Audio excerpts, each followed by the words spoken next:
आइए शुरू करते हैं आज की हमारी cover story.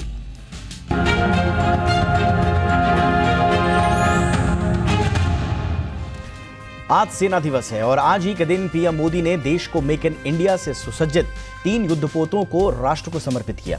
Make in India mission के चलते न केवल भारत के हथियारों पर आयात पर निर्भरता कम हो रही है, बल्कि भारत दूसरे देशों को भी हथियार मुहैया कराने में सक्षम होता जा रहा है। वहीं रक्षा क्षेत्र में मेक इन इंडिया के पूरे होते लक्ष्य के साथ साथ भारत की सीमाओं पर जवानों के लिए क्या क्या चुनौतियां हैं, क्या कुछ नए मोर्चे खुले हैं, चीन बॉर्डर पर क्या स्थिति है, पाकिस्तान बॉर्डर पर क्या स्थिति है, बांग्लादेश के साथ क्या कोई मिलिट्री इंटरवेंशन की आवश्यकता है या नहीं, और नॉर्थ ईस्ट में किस तरह के हालात हैं, तमाम रक्षा के मोर्चों पर हम बहुत ही खास मेहमानों के संग करेंगे चर्चा। पहले आप ये रिपोर्ट देखिए। 2047 तक विकसित भारत का लक्ष्य, लेकिन इस लक्ष्य को पूरा करने के लिए सबसे पहली अनिवार्य शर्त है आत्मनिर्भरता, और आत्मनिर्भरता की पहली शर्त है मेक इन इंडिया।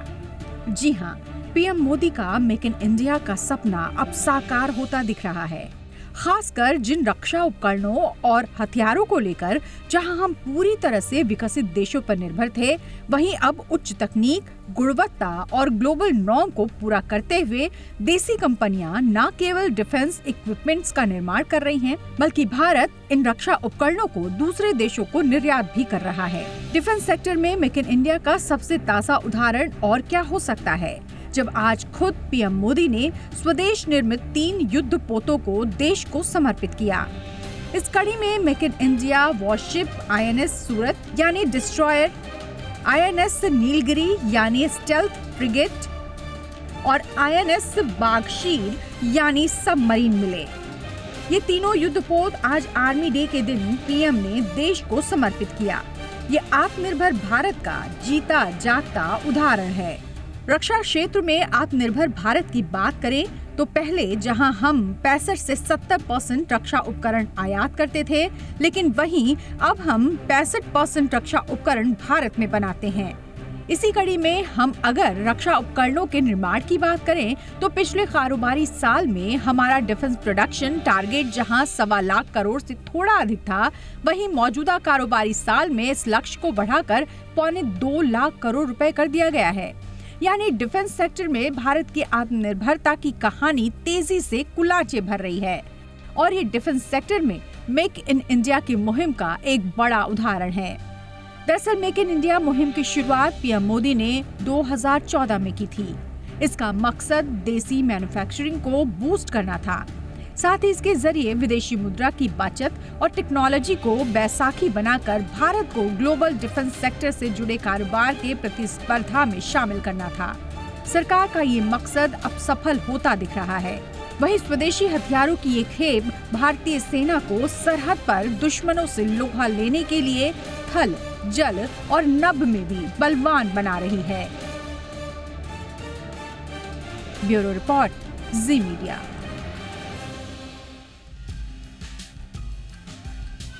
तो एक तरफ कुछ उपलब्धियां हमारे खाते में आ रही हैं और इन उपलब्धियों का आंकड़ा लगातार बढ़ता जा रहा है, और दूसरी ओर कुछ चुनौतियां भी हैं। तो ओवरऑल आज हम चर्चा करने की कोशिश करेंगे। मेरे साथ इस वक्त बहुत ही खास मेहमान इस वक्त जुड़ चुके हैं पूरी चर्चा के लिए। स्वागत करते हैं 2 खास मेहमानों का। हमारे साथ जुड़ रहे हैं lieutenant general retired DS Hooda sir. आपने 40 साल इंडियन आर्मी में सेवा दी है, बड़े महत्वपूर्ण रोल्स में आप रहे हैं। कमांडर ऑफ नॉर्दर्न कमांड आप रहे, and you oversaw surgical strikes in 2016 sir. बहुत बहुत स्वागत है सर, गुड इवनिंग। फिलहाल आप एक्टिव हैं साइबर सिक्योरिटी इनिशिएटिव्स और पॉलिसी एडवाइजरी रोल्स में। एक बार फिर स्वागत है सर आपका। Honour to have you on my show. Thank you. हमारे साथ हैं, थैंक यू वेरी मच। हमारे साथ हैं एक और खास मेहमान, रिटायर्ड लेफ्टिनेंट जनरल सतीश दुआ सर, जाने माने डिफेंस एक्सपर्ट हैं और बहुत महत्वपूर्ण रोल आपने भी निभाई सर अपने सर्विस के दौरान। आपने कमांड और स्टाफ रोल्स में महत्वपूर्ण भूमिकाएं निभाई हैं। आप chief of integrated defence staff रहे, कोर कमांडर थे आप सर्जिकल स्ट्राइक्स जब 2016 की उस दौरान, और फिलहाल अब पोस्ट रिटायरमेंट आप ऑथर भी हैं और डिफेंस और दूसरे मामलों पर बड़ी अच्छी राय आप रखते हैं। बहुत बहुत स्वागत है सर। बड़ा सौभाग्यशाली महसूस कर रहा हूँ आपको भी अपने शो में पाकर। तो आप दोनों का एक बार फिर से स्वागत। जनरल हुडा सर, आपसे चर्चा की शुरुआत कर रहे हैं। सर, हम देख रहे हैं कि एक तरफ उपलब्धियां बहुत हैं, लेकिन चुनौतियां भी हैं। इस वक्त आपके समक्ष, आपके एनालिसिस में इंडियन आर्मी के सामने कौन सी बड़ी चुनौतियां हैं सर?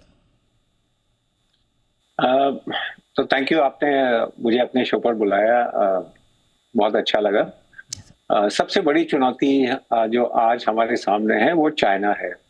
अगर आप देखें कि इंडिया और चाइना का जो पूरा बॉर्डर है वो अनसेटल्ड है। दोनों कंट्रीज के लार्ज क्लेम्स हैं।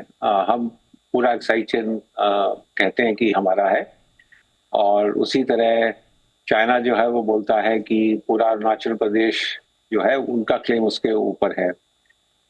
हम ये भी देख रहे हैं कि पिछले कुछ सालों में चाइना जो अपनी मिलिट्री एक्टिविटी है और जो मिलिट्री फोर्स है वो इस्तेमाल कर रहा है लाइन ऑफ एक्चुअल कंट्रोल पर। 2020 में हमने देखा कि तकरीबन पूरे लद्दाख बॉर्डर पर चाइनीज बहुत लार्ज फोर्सेस लेके आए थे। गलवान एक ऐसा इंसिडेंट है जो हम भूल नहीं सकते। हम ये भी देख रहे हैं कि चाइना की मिलिट्री कैपेबिलिटी बहुत तेजी से बढ़ रही है। उनका डिफेंस बजट हमारे से 4-5 गुना ज्यादा है। कुछ साल तक हम बोलते थे जो चाइनीज इक्विपमेंट है वो इतना कारगर नहीं है, इतना अच्छा नहीं है, बट जो अभी इक्विपमेंट वो अपनी मिलिट्री में इंडक्ट कर रहे हैं, बहुत हाई टेक इक्विपमेंट है। उनकी जो नेवी है, अगर आप नंबर ऑफ शिप्स देखें, सबसे बड़ी नेवी है दुनिया में। उनका एयरफोर्स के जो नए फाइटर्स आ रहे हैं, उन्होंने recently 6th generation fighter unwell किया है। इस चुनौती को देखकर हमको भी अपनी मिलिट्री कैपेबिलिटी इसी तरह से बढ़ानी पड़ेगी ताकि हम ज़्यादा पीछे ना छूट जाएं। जैसे मैंने बोला, वो सबसे बड़ा मिलिट्री चैलेंज चाइना ही है, तो हमें भी अपनी मिलिट्री कैपेबिलिटी इसी तरह बढ़ानी पड़ेगी। उसके लिए हमको भी मॉडर्नाइजेशन, टेक्नोलॉजी अडॉप्शन, जो हमारा डिफेंस बजट है उसमें सफिशिएंट फंड होने चाहिए मॉडर्नाइजेशन के लिए। और ये काम जो है आज शुरू होना चाहिए, क्योंकि कैपेबिलिटी डेवलपमेंट में बहुत समय लगता है, तो इसके लिए हम वेट नहीं कर सकते। तो अगर आप मुझसे पूछेंगे कि सबसे बड़ी चुनौती क्या है, वो है कि फ्यूचर में हम जो चाइना का मिलिट्री चैलेंज है वो किस तरह से मीट करेंगे। ये आपने बहुत इंपॉर्टेंट बात बोली सर। एंड जनरल दुआ, अब आपके पास ही आऊँगा सर, और क्योंकि जिक्र चीन बॉर्डर का हुआ है, चीन बॉर्डर यानी कि एलएसी को लेकर सर आपकी स्थिति, अब का आकलन अभी क्या है? कुछ दिनों पहले एक पीस काइंड ऑफ एग्रीमेंट हुआ था, लगा कि सब कुछ ठीक ठाक है, कोशिश डी एस्केलेशन की होनी चाहिए थी, लेकिन जो टेरिटोरियल क्लेम्स हैं चाइना की ओर से उन्हें नहीं छोड़ा गया है। सेंसिटिव एरियाज़ में हम देख रहे हैं कि वहाँ पर कंस्ट्रक्शंस वगैरह एक्टिविटीज़ अभी भी हैं। तो आपको लग रहा है कि जैसा सर बता रहे हैं कि सबसे बड़ा थ्रेट अभी चाइना ही है, ये डी एस्केलेशन की जो कोशिशें रही हैं वो अभी नाकामयाब हैं? देखिए दीपक, आपका आखिरी सेंटेंस लेता हूं।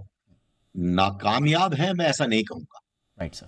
लेकिन ये इसमें हमें धैर्य रखना होगा। कुछ शुरुआत हुई है, जैसे आपने कहा, अक्टूबर में कुछ फैसले हुए हैं दोनों देशों के बीच में, दोनों सेनाओं के बीच में, और कुछ जगह पर हम लोगों ने जहाँ पे हमारा दमचौक और दपसांग प्लेन्स में जो हमारा तनाव बना हुआ था वो कुछ हद तक कम हुआ है। कई जगहों पे हमारे को पेट्रोलिंग हम करने लगे हैं। जो हमारे गडरी हैं, ग्लेशियर्स हैं, चरवाहे हैं, वो आगे जाने लगे हैं। लेकिन क्या समस्या पूरी तरह से सुलझ गई है? नहीं। जैसे जनरल हुडा ने भी बताया, बड़े टेरिटोरियल क्लेम्स हैं हमारी तरफ से एक्साइ चीन के, उनकी तरफ से अरुणाचल के। लेकिन जो एलएसी पे जो एक तनाव शुरू हुआ था आज से 4-5 साल पहले, उसमें जिस तरीके से चढ़ाव आया था उससे हमने कम से कम डीएस्केलेट कर, यानी उससे कम हो गया है। और अब दोनों पक्षों को ये जरूरी है कि हम आगे धीरे धीरे चलेंगे। आपको अगर याद होगा 80s में भी जब हमारा सिक्किम में आमना सामना हुआ, 1987 में काफी दोनों की लड़ाई हुई, उस मुद्दे को सुलझाने में तकरीबन 15-20 साल लग गए थे। तो चाइना के साथ जो है वो एक अलग तरीके से हम लोग पेश आते रहे हैं। हम उम्मीद करते हैं कि आगे आने वाले समय में भी हम इसमें कुछ बेहतरी ला पाएंगे। ऑल राइट सर, अब थोड़ा सा चाइना से हट के अब हम बात आते हैं वापस जम्मू कश्मीर में जो पाकिस्तान की ओर से जो थ्रेट्स हैं, और इसमें जनरल हुड्डा सर, हमने देखा अभी कुछ दिनों में वहाँ पर एक्शन काफ़ी बढ़ा है।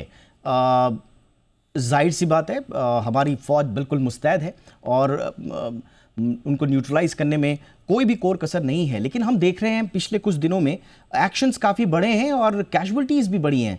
तो क्या आपको ये लगता है सर, ये कहा जाना भी ठीक है कि आतंकी एक्टिविटीज़ में पिछले 1-2 साल में बढ़ोतरी हुई है और मिलिट्री कैजुअलिटीज़ में भी उसी अनुपात में बढ़ोतरी हुई है? क्या ये कहना ठीक होगा सर?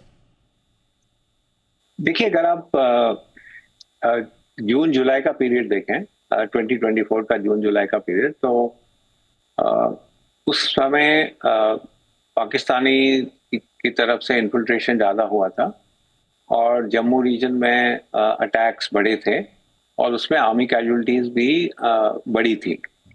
लेकिन अगर 2024 पूरा साल आप देखेंगे और उसको 2023 से कंपेयर करेंगे, और ये डेटा मैं साउथ एशियन टेररिज्म पोर्टल का आपको बता रहा हूँ, जो कि हर एक इंसिडेंट को रिकॉर्ड करते हैं, तो अगर आप 2023 और 2024 को कंपेयर करें तो अगर ओवरऑल वायलेंस लेवल 2024 में थोड़ा कम हुआ है और उसी तरह सिक्योरिटी फोर्सेस की कैजुअलिटीज और ओवरऑल कैजुअलिटीज 2024 में 2023 से कम हुई हैं।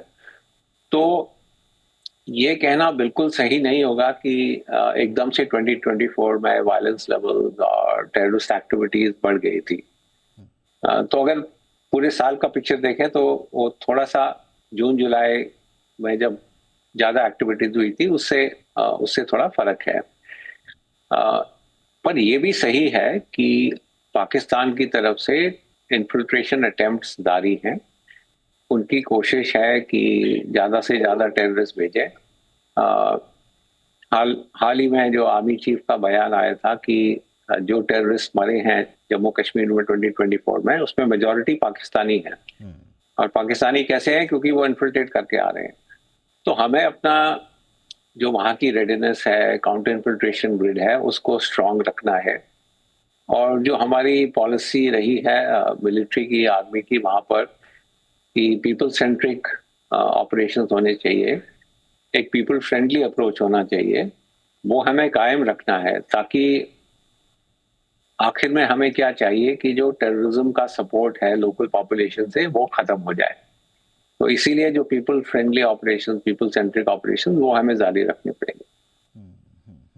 Absolutely sir, people centric approach जो कि हमेशा से एक आर्मी का हमेशा से वो एथॉस भी रहा है कि लोगों के साथ मिलजुल कर ही काम आगे बढ़ाया जाए। लेकिन कभी कभी जनरल दुआ, कुछ नई चुनौतियों के बारे में भी बात वहाँ पर हो रही है।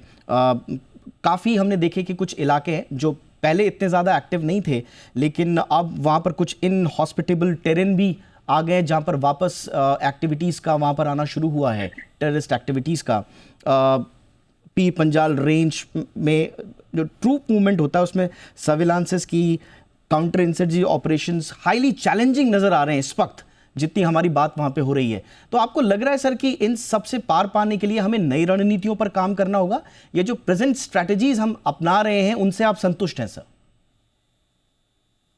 देखिए, बात नई रणनीतियों की आती है तो counter terrorism, counter insurgency operations हमेशा डायनेमिक होते हैं। टेररिस्ट अपने दाव पेच बदलते रहते हैं और उसी तरह सेना भी अपने दाव पेच बदलती रहती है। अब पिछले 4-5 सालों में जब से आर्टिकल 370 डाइल्यूट किया गया है, तब से काफी बेहतरी हुई है वहां के हालात में। अगर आप देखें उस वक्त कितना, जब मैं कोर कमांडर था, जनरल हुडा सर मेरे आर्मी कमांडर थे, मेरे बॉस थे, उस वक्त कितनी स्टोन पेल्टिंग होती थी, कितने एनकाउंटर होते थे। अगर उनके साथ आप कंपेयर करें, बंद और हड़तालें होती थी, उसके हिसाब से आजकल माहौल बहुत अच्छा हो गया है। अभी स्कूल स्कूल बंद नहीं होते हैं, हड़ताल और पथराव तो बिल्कुल ही ना के बराबर हो गए हैं। टूरिस्ट और सैलानी इतने आ रहे हैं, अब बिजनेस फैल रहा है, सिनेमा हॉल, मतलब बहुत बहुत सारी चीजें शुरू हो गई हैं। जब ऐसा कुछ होता है तो जो आवाम है उनको एक पीस डिविडेंड मिल रहा है। वो आज की यंगर जनरेशन इस चीज को एंजॉय कर पा रही है, जो बाकी शहरों में आमतौर पे होता है, या मॉल है या इंटरनेट है या सिनेमा हॉल वगैरह। धीरे धीरे टेररिस्ट का जो सपोर्ट बेस है, वो वैली में श्रिंक होता जा रहा है, कुछ कम हो रहा है। मैं ये नहीं कह रहा ये बिल्कुल खत्म हो गया, लेकिन कम हो रहा है। इसीलिए वो मजबूर होकर वो फिर ऐसे इलाकों में जा रहे हैं। पीर पंजाल, अनंतनाग की आप बात करते हैं तो पीर पंजाल का नॉर्थ फेस है, रजौरी पुंछ की बात करते हैं तो पीर पंजाल का ही दूसरी तरफ से साउथ फेस है। तो अब वो पहाड़ों जंगलों की तरफ जा रहे हैं, इसीलिए फिर वहां पे एनकाउंटर ज्यादा हो रहे हैं। Right sir. रही बात दावपेच या रणनीति बदलने की, तो हमारी तरफ से भी अब से आर्मी ने फिर पिछले साल एक एक्स्ट्रा ब्रिगेड वहां भेजी है, और कई और हमने आधुनिक एनेबलर्स वहां लगाए हैं, चाहे वो हम ड्रोन्स की बात करें, और कई तरीके अपनाए जा रहे हैं जिससे कि हम उनको वहां पर पकड़ सकें। तो मैं ये कहूंगा कि हालात, ये भी एक हालात की बेहतरी ही दिखा रहे हैं कि उनको कश्मीर में से निकल के पहाड़ों जंगलों की तरफ जाना पड़ रहा है, जहां पहले इन बिल्ट अप एरियाज में, शहरों गांवों में उनको ज्यादा सपोर्ट मिलती थी। Yes sir, absolutely sir. मुझे थोड़ा सा नॉर्थ ईस्ट पे भी आपसे बात करनी है, लेकिन उससे पहले मैं थोड़ा सा बांग्लादेश पर आऊँगा, क्योंकि आर्मी चीफ जनरल द्विवेदी ने उनका कल बयान भी आया कि ऐसी कोई ख़ास वनरेबिलिटीज़ नहीं है अभी। मिलिट्री टू मिलिट्री तो बिल्कुल पुरानी की तरह है, और अभी इनफैक्ट हमारे कुछ ऑफिसर्स वहाँ पर गए भी हैं। कुछ जॉइंट ऑपरेशंस तो फिलहाल वहाँ पर थोड़े से बंद कर दिए गए उनके इंटरनल सिचुएशंस के कारण, लेकिन जो ट्रेनिंग्स वगैरह हैं वो और उनका आदान प्रदान जो है वो अभी जारी है। पर जनरल हुडा, आपको लगता है सर कि क्योंकि बार बार मिलिटरीली भी मिलिट्री इंटरवेंशन की बात की जाती है, क्योंकि एक आम हिंदुस्तानी तो यही सोचता है कि बांग्लादेश में अगर हमारे लोगों के खिलाफ कुछ बात हो रही है तो सेना को धावा बोल देना चाहिए। आपको लग रहा है सर कि कोई मिलिट्री इंटरवेंशन की आवश्यकता है इस वक्त? देखिए, जो बांग्लादेश में हिंदू माइनॉरिटीज के साथ हो रहा है वो बिल्कुल गलत है, और गवर्नमेंट ने एक बहुत स्ट्रांग स्टांस लिया है उसके खिलाफ। अगर आप सैनिक कार्रवाई की बात करते हैं तो frankly it is an action of last resort. मतलब अगर सब कुछ फेल हो रहा है तो आप मिलिट्री एक्शन के बारे में सोच सकते हैं। हमारी डिप्लोमेसी स्ट्रांग है, बहुत स्ट्रांग मैसेजेस भेजे हैं हमने बांग्लादेश को। बाकी टूल्स भी हैं, इकोनॉमिक डिपेंडेंस है, ट्रेड, जो हम बहुत एसेंशियल सप्लाईज करते हैं उनको, food supplies, raw material for textile industry, एक एनर्जी इंटरडिपेंडेंस है। आई थिंक इन चीज़ों का इस्तेमाल करके और थोड़ा पेशेंटली डिप्लोमेसी इस्तेमाल करें। मुझे नहीं लगता कि हालत ऐसी आ गई है कि हमें मिलिट्री इंस्ट्रूमेंट को इस्तेमाल करने की ज़रूरत है। जनरल दुआ सर, अब मैं आपके पास आऊँगा। नॉर्थ ईस्ट में किस तरह की इस वक्त चुनौतियाँ आप देख रहे हैं, और जो वहाँ पर पॉलिटिकल जितना भी टर्मोइल हुआ है उसमें क्या हमारी आर्म्ड फोर्सेस की, हमारे असम राइफल्स की जो पैरामिलिट्रीज हैं, उनका भी आप देख रहे हैं कि कुछ चुनौतियाँ वहाँ पर बढ़ी हैं, या अभी स्थिति ठीक ठाक है? देखिए, मणिपुर में पिछले 1-1.5 साल से स्थिति काफी खराब हो चुकी है, और इसमें बहुत पेचीदा डायनेमिक्स उभर के सामने आ रही है। अब ये सिर्फ पॉलिटिकल इशू नहीं रह गई है, वहां पे डायनेमिक्स, एक ट्राइबल डायनेमिक्स हावी हो चुकी है। आपको याद होगा 2 साल पहले 2023 में जब हुआ था, तो उस वक्त पुलिस के कर्मचारी या अधिकारी जो हैं वो दूसरे ट्राइबल इलाकों में जा नहीं, क्योंकि वो उसी स्टेट के हैं, वो दूसरे ट्राइबल इलाकों में जा ही नहीं पा रहे थे। उनके डीजी पुलिस ने फिर एक हुक्म लागू किया था कि अपने अपने ट्राइबल इलाकों में ही जाएंगे। मैं ये बताना चाहता हूँ कि वहाँ पे जो ट्राइबल डायनेमिक्स हैं वो बुरी तरह से हावी हैं। उसके अलावा अब स्थिति में और बाकी स्टेक होल्डर्स, कुछ प्लेयर्स आ रहे हैं, जो जो फॉरेन इन्फ्लुएंसेस आ रहे हैं, वो अलग हैं, पॉलिटिकल इश्यू अलग है। आपने सवाल किया आर्मी और असम राइफल्स का। देखिए, आर्मी इन सब चीजों से हट के रहती है। असम राइफल्स, मैं असम राइफल्स में सर्विस कर चुका हूँ। असम राइफल्स जो है वो friend of the north east people है, वो नॉर्थ ईस्ट के लोगों से ही बनी है, मतलब एक उनमें सिग्निफिकेंट परसेंटेज है, और वो हमेशा वहां पे तैनात रहते हैं। आर्मी यूनिट्स 3 साल बाद बदली हो जाती हैं, लेकिन असम राइफल वहीं पे रहती है या उसी इलाके में रहती है, नॉर्थ ईस्ट में। तो इस वजह से एक तरफ से उनकी इस इलाके की डायनेमिक्स पे पकड़ अच्छी है, लेकिन असम राइफल में एडवांटेजेस हैं, लेकिन वहां पे रहते हुए, कंटिन्यूसली वहां पे रहते हुए कई बारी वो जो है पब्लिक एंगर उनकी तरफ हो जाता है। ऐसी कुछ स्थिति देखने में सामने आई है। तो अभी हमारे को स्थिति पहले से इम्प्रूव जरूर हो गई है, लेकिन एक साइक्लिक वायलेंस उभर के फिर से कहीं ना कहीं वायलेंस शुरू हो जाती है। इसलिए इस पेचीदा डायनेमिक्स के लिए हमें एक ऑल ऑफ नेशन अप्रोच की जरूरत है। ये खाली आर्मी या असम राइफल से नहीं होगा, ये होना चाहिए पूरे नेशन की अप्रोच। बाकी एजेंसियां हैं, सेंट्रल आर्म पुलिस फोर्सेस हैं, इन सब को मिल के आगे हमें चलना पड़ेगा। Absolutely sir, well said sir, कि एक नेशन वाइड अप्रोच के साथ हमें आगे आना होगा। अनडाउटेडली जो वहाँ पर इंडियन आर्मी वहाँ पर जो ऑपरेशंस करती है, जो सेवाएं करती है, उसका कोई सानी नहीं है। हमारे पैरामिलिट्री फोर्सेस का, उनका कोई सानी नहीं है। असम राइफल्स का जिक्र किया, यू राइटली सेड सर, बिल्कुल अपने नाम के मुताबिक असम राइफल्स वहाँ पर काम कर रही है।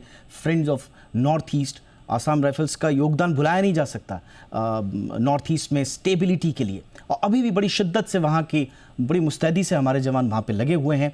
हमारे कॉम्प्लीमेंट्स के साथ साथ हमारी वेल विशेज़ हैं, हमारे जितने भी आर्म्ड फोर्सेस के विंग्स वहाँ पर काम कर रहे हैं।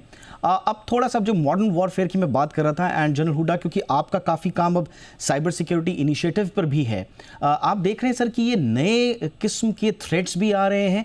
इंडियन आर्मी के पर्सपेक्टिव से अगर मैं बात करूं, तो क्या मॉडर्न वॉरफेयर में और ये जो साइबर सिक्योरिटी, इस तरह के वॉर्स जो हो रहे हैं, उसमें हमारी प्रिपेयर्डनेस कितनी है और चैलेंजेस क्या हैं सर? देखिए, आई थिंक काफ़ी स्टडी हो रही है इंडियन आर्मी में कि मॉडर्न वॉरफेयर, जैसे यूक्रेन में हम देख रहे हैं, lessons of Ukraine war, Israel Hamas में जो जिस तरह की लड़ाई हो रही है, कन्वेंशनल वॉर तो नहीं है, लेकिन वहाँ से भी जैसे आपने साइबर सिक्योरिटी की बात की, वो जो पेजर अटैक हुआ था लेबनान में, उस तरह के लेसन्स इम्बाइब हम कर रहे हैं। अगर मैं ऑनेस्टली बताऊं तो हमने ये चीज़ थोड़ी लेट शुरू की थी। जैसे हमारी जो डिफेंस साइबर एजेंसी बनी थी, वो बाकी कंट्रीज़ ने अपनी साइबर कमांड, साइबर एजेंसीज हमसे पहले बना दी थी। बट रियलाइजेशन अभी हो रहा है कि technology, modern warfare, integration with civil industry, for example, आज हम देख रहे हैं कि सिविल इंडस्ट्री टेक्नोलॉजी लीड ले रही है और किस तरह से हम उनको एक्सप्लॉइट करें। मेरा एक ही सजेशन होगा, अगर आप पूछें गवर्नमेंट के लिए, yes, देखिए, टेक्नोलॉजी तभी आएगी जब हमारा रिसर्च एंड डेवलपमेंट और इनोवेशन अच्छा है। अगर आप इंडिया का R&D फंडिंग देखिए रिसर्च एंड डेवलपमेंट में, इट इज़ लेस देन 1%, 0.7% है। बाकी देश, countries like Israel spend 5 to 6% of the GDP on R&D। तो जब तक हम अपना research and development structure, taking civil industry on board, इसको अच्छा नहीं करेंगे, तो हम चाहते हैं कि हमारे पास मॉडर्न टेक्नोलॉजी आए और वी वांट इंडिजिनस आत्मनिर्भर भारत। तो R&D एक्सपेंडिचर, हमारा रिसर्च एंड डेवलपमेंट बढ़ाने की बहुत ज़रूरत है। This is my one big suggestion, if you want कि हमें मॉडर्न टेक्नोलॉजी मिले, not only for the industry but for the country. Absolutely sir, absolutely. और ये हमें करना ही होगा सर, आज नहीं तो कल। ये लग्जरी तो हो ही नहीं सकती, कभी थी भी नहीं, ये नेसेसिटी है, तो इसलिए इस पे हमें काम करना ही होगा। R&D का एक बहुत इंपॉर्टेंट एस्पेक्ट आपने बिल्कुल सही कहा, और ये सिर्फ डिफेंस पे नहीं बल्कि बाकी जगहों पे भी है। जो हम R&D में GDP का हमारा जो खर्चे हैं वो बहुत कम हैं अगर हम दुनिया से कंपेयर करते हैं, और इसे निरंतर बढ़ाना होगा। यही वक्त की इस वक्त सबसे बड़ी चुनौती भी है। जनरल दुआ सर, जस्ट टू कंक्लूड और कंक्लूडिंग जो क्वेश्चन है, मैं आपके पास आऊँगा। जो सिक्योरिटी चैलेंजेस हैं, जो आज की प्रेजेंट जियोपॉलिटिकल हिसाब से वो आप इंडियन आर्मी को वहाँ पर आप किस रूप में देख रहे हैं और हमें क्या क्या करना होगा? हम देख रहे हैं कि दो वॉर लाइक सिचुएशन दुनिया इस वक्त झेल रही है। साउथ चाइना सी में हम देख रहे हैं कि चीन का उसकी शैतानियाँ अभी कम हुई नहीं हैं। अलग अलग मोर्चे हमारे दूसरी जगहों पर भी खुल रहे हैं।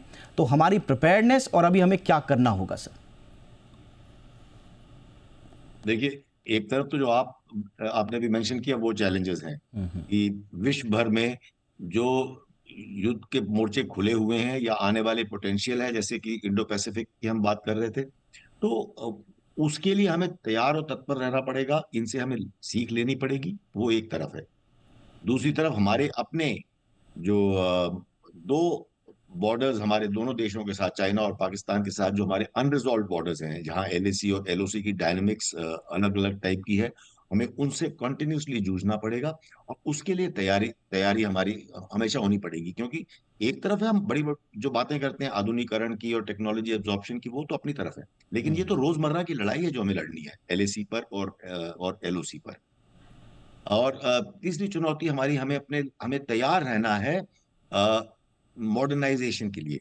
काफी स्टेप्स उठाए जा रहे हैं मॉडर्नाइजेशन और टेक्नोलॉजी एब्जॉर्प्शन पर, और आत्मनिर्भरता उसी में शामिल है, वो भी हम कर रहे हैं। लेकिन आत्मनिर्भरता के लिए क्या हमारे क्रिटिकल वॉइड्स नहीं हो सकते? तो हमारे को एक फाइन बैलेंस बनाना पड़ेगा दोनों चीजों के बीच में, यानी कि आत्मनिर्भरता के बीच में, और हमें क्या चीजें कहीं जहां से भी लेनी पड़े लें, लेकिन हमारे पास वॉइड्स या गैप्स नहीं होने चाहिए। और आखिर में मैं कहूंगा, एक तरफ मल्टी डोमेन वॉरफेयर है जिसकी हमारी तैयारी कर रहे हैं, जनरल हुड्डा साहब उसके बारे में बता चुके हैं। आखिरी चीज जो मैं कहना चाहूंगा वो है, आने वाले समय में जिस पथ पे हम अग्रसर हो चुके हैं, और वो है integration between army, navy and air force. तो ये सब चीजों को इकट्ठा हमें चलना है। इन सब चीजों की तरफ, इन सब चुनौतियों की तरफ हमें इकट्ठा बढ़ना है, साइमल्टेनियसली एक्शन लेना है। इसीलिए जो पिछले आर्मी चीफ ने, जनरल मनोज पांडे ने, जो ईयर ऑफ ट्रांसफॉर्मेशन कहा था 2023 को, इन आर्मी डे पर इस मौजूदा चीफ ने, जनरल उपेंद्र द्विवेदी ने, उसको डिकेड ऑफ ट्रांसफॉर्मेशन बताया, क्योंकि ये आने वाले 5-7 साल हमारे लिए बहुत इंपॉर्टेंट है। जरूरी है कि हम ये सब जो चीजें मैंने अभी लिस्ट की हैं, और ऐसे कई और होंगी, लेकिन ये मेन मुद्दे हैं जिसपे हमें अग्रसर होना है। Absolutely sir. तो ये इस वक्त की हमारी जो हमको सबसे बड़ी जो चुनौतियां जिनसे पार पाना है, जो हमारी टू डू लिस्ट में होने चाहिए, बहुत तफसील से सर आपने पूरे भारत में इंडियन आर्मी के सामने जो चुनौतियां हैं, जो हमारी उपलब्धियां हैं, और फ्यूचर में हमारे लिए कौन कौन सी चैलेंजेस आने वाले हैं, उसमें हमारी प्रिपेयर्डनेस क्या होनी चाहिए, दशा क्या होनी चाहिए, इसके बारे में बहुत अच्छे से आपने बातचीत करी। Once again thank you so much sir, general Hooda and general Dua. What an honor, sir. I thoroughly enjoyed this conversation, sir, and I'm sure हमारे दर्शकों को भी बहुत सारे इंसाइट्स मिले होंगे। Thank you so much sir, वक्त निकालने के लिए हमारे दर्शकों के लिए। Thank you sir.